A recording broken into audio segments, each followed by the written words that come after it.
一体何なんだ。メヘリット。キメロニーマス。 Now there is no hope.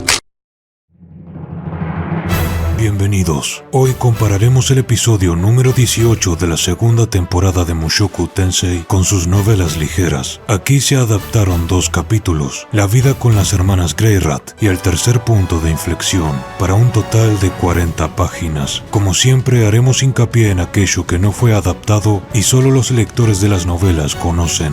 Comencemos.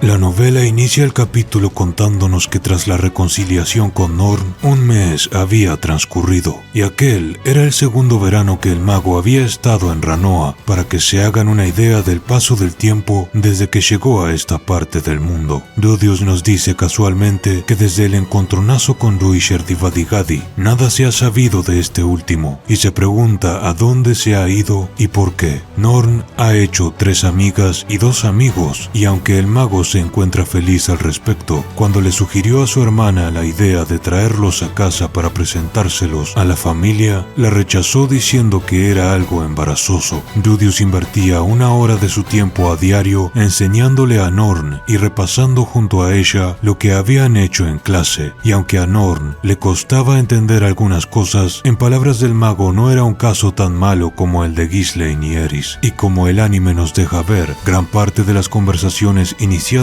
por Norn giraban en torno a la figura de Ruishard, y por si se lo estaban preguntando, Norn sabe que Ruishard mató a su hijo con sus propias manos. A eso en particular se refiere Rudius cuando dice que es una historia triste.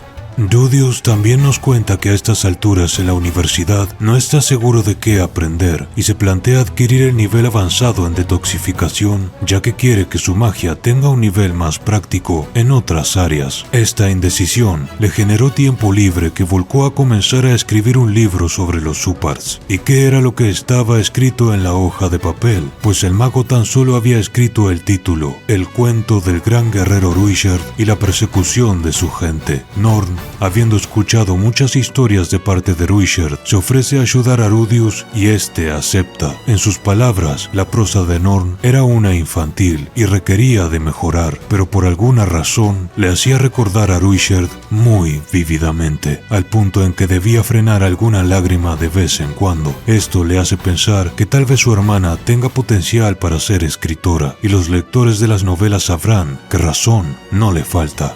Cuando Rudius sale de compras con Aisha, esta le pide expresamente que él conjure la tierra que usará para plantar. Lo curioso es que la tierra de Rudius tiene propiedades especiales al haber sido creada con magia, y las plantas que crecen con su tierra se desarrollan más rápidamente, son más grandes y más abundantes. También, como vemos en el anime, Aisha emplea los nombres de Rudius y Ariel para conseguir un mejor precio, y el mago nota que ella usó cada moneda que tenía, como si lo hubiese calculado todo de antemano, llevándole a pensar que su hermana era muy buena gestionando el dinero y tenía potencial en la administración, un guiño a un futuro distante en las novelas. Aquí lo curioso, el mago le dice que jamás debería quedarse sin un centavo y piensa que cualquier cosa inesperada podría suceder, como por ejemplo ser teletransportado al continente demoníaco de un momento a otro, y dice que desde ese incidente siempre anda por ahí con dinero en los bolsillos, por si acaso. Llega al extremo de decir cómicamente que incluso tiene un par de billetes en la suela de los zapatos.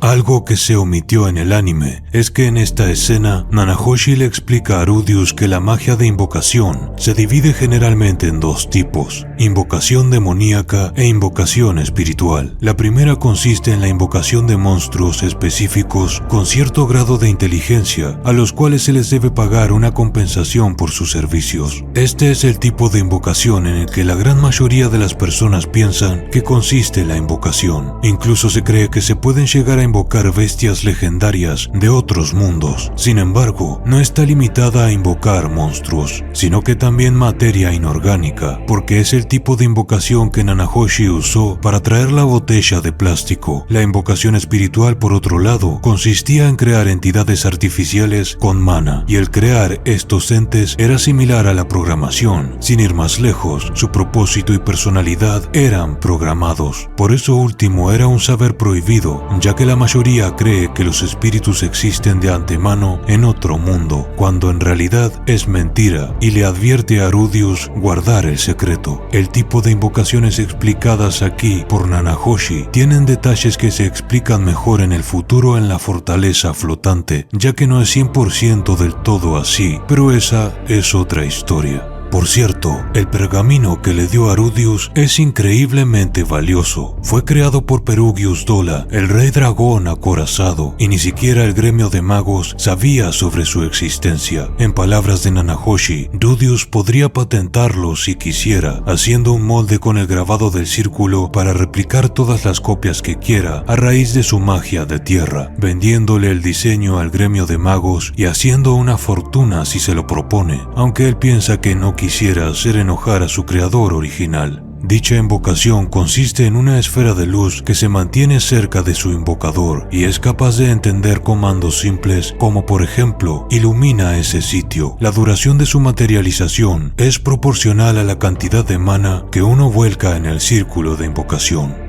También, Nanahoshi nos explica más sobre el grado en que la investigación en invocación se encuentra. Para empezar, solo puede conjurar cosas hechas de una sustancia o material concreto, y digamos que molecularmente uniforme. Por eso la botella invocada apareció sin etiqueta, ni tapa, ni contenido. También, cuando Rudeus le pregunta sobre la utilidad de traer más cosas del mundo anterior a este, Nanahoshi expresa nuevamente su preocupación. En sus palabras, no es una buena idea traer muchos objetos externos a ese mundo porque podría crear una divergencia en la dirección en la que el mundo se mueve y comprometer su regreso a casa metiéndose con las líneas temporales, aunque no entra en específicos porque es simplemente un miedo producto de su ansiedad y paranoia, al menos desde el punto de vista de Rudeus, aunque Nanahoshi le responde que puede poner a prueba su teoría si así lo desea, solo que únicamente después de que ella haya regresado a casa. Como siempre, todo este tipo de cosas ya han sido narradas con mayor detalle y los enlaces a esos videos estarán en la esquina superior derecha de la pantalla en las anotaciones.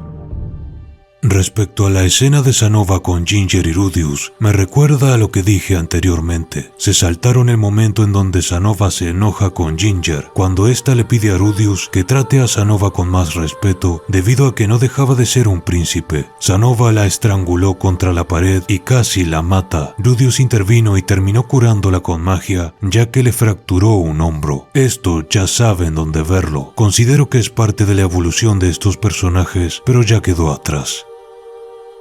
Yendo a la escena con Cliff, su artefacto mágico, aunque en sus fases iniciales fuerza el mana que se encuentra en el exterior, es decir, en el mundo, a contrarrestar el flujo interno del mana del usuario, disminuyendo los efectos de una maldición en el proceso. En las novelas, los detalles más técnicos nos hablan de cómo el artefacto es una suerte de catalizador que modifica y alinea la frecuencia del mana exterior con la frecuencia del mana de la maldición. Aunque consumía mucho mana, para Rudeus no era un problema el recargarlo. Elinalise y Cliff se pelearon al respecto. Cliff deseaba seguir mejorando el artefacto también en su apariencia, ya que no quería que su mujer anduviera usando algo tan ridículo por ahí, pero Elinalise, siendo Elinalise, le insistía que ella a eso no le importaba y que le estaba agradecida. Esta investigación por parte de Cliff es una que tendrá repercusiones en las novelas, no solo en el futuro inmediato, sino que en el de medio y también largo plazo. Aclaro que se nos cuenta en las novelas que si bien el artefacto disminuye los efectos de la maldición de Elinalise, no hace nada para disminuir su alta libido, aunque puede permitirse estar más tiempo sin acción, sin temor a morir. En otras palabras, incluso sin su maldición, Elinalise seguiría dejando drenado a Cliff. Yendo a la escena del embarazo, una de las cosas que sorprendió a Rudeus inicialmente es que si bien ser padre era su intención, no creyó que sucedería tan rápido, dado que a los elfos les cuesta mucho el tener hijos, y aunque la sangre de Sylphiet está mezclada y no es 100% elfa, no debería ser la excepción a la regla. También, Rudeus pensó en Paul y trató de recordar qué fue lo que él le dijo a Zenith cuando ésta le reveló que estaba embarazada de Norn, pero todo lo que pudo decir fue, desde el corazón, gracias. Ahora bien, algo que no es especificado en el anime es que desde la noticia del embarazo de Sylphiet hasta el momento en que Rudeus recibió la carta de Gisu, transcurrieron nada más y nada menos que 2 meses, lo que explica en parte el apego de Rudeus a no querer irse, porque durante ese tiempo ya se había hecho a la idea de que estaría allí acompañando a su esposa y soñaba con el día en que vería nacer a su primer hijo. La escena con Hitogami fue exactamente igual que en las novelas, así que nada que decir en ese respecto. Tras recibir la carta, la atmósfera en la vida de Rudeus era una tensa. Los rostros de Aisha, Sylphie y Norn expresaban ansiedad y consternación cada vez que Rudeus las miraba. 3 días transcurrieron con esa asfixiante situación, y las escenas con el mago pidiéndole consejo a Elinalais y Sanova son muy fieles a las novelas. Así que vayamos al final del capítulo. Algo que considero interesante es que cuando Rudeus habla con Norn, este piensa que la chica tiene razón. Si bien se dice a sí mismo que hay muchas personas más fuertes que él en el mundo, hoy en día se cree capaz de viajar a través del continente demoníaco sin la ayuda de Ruijerd. Eso, puesto en perspectiva, le hace decidir ir a Vegarito, ya que es el único allí, junto a Elinalais, capaz de un viaje tan peligroso. Pero por otro lado, se sentía tan terriblemente mal por dejar a Sylphie sola durante más de 1 año de viajes que creía que si ella lo abandonaba, él la entendería. Y así termina este episodio y estos 2 capítulos del volumen 11 de las novelas ligeras. Sin dudas, creo que fue un episodio muy fiel a lo relatado por el autor Rifushi Namagonote en su obra. Sin más que añadir, gracias por el apoyo y nos vemos en la próxima.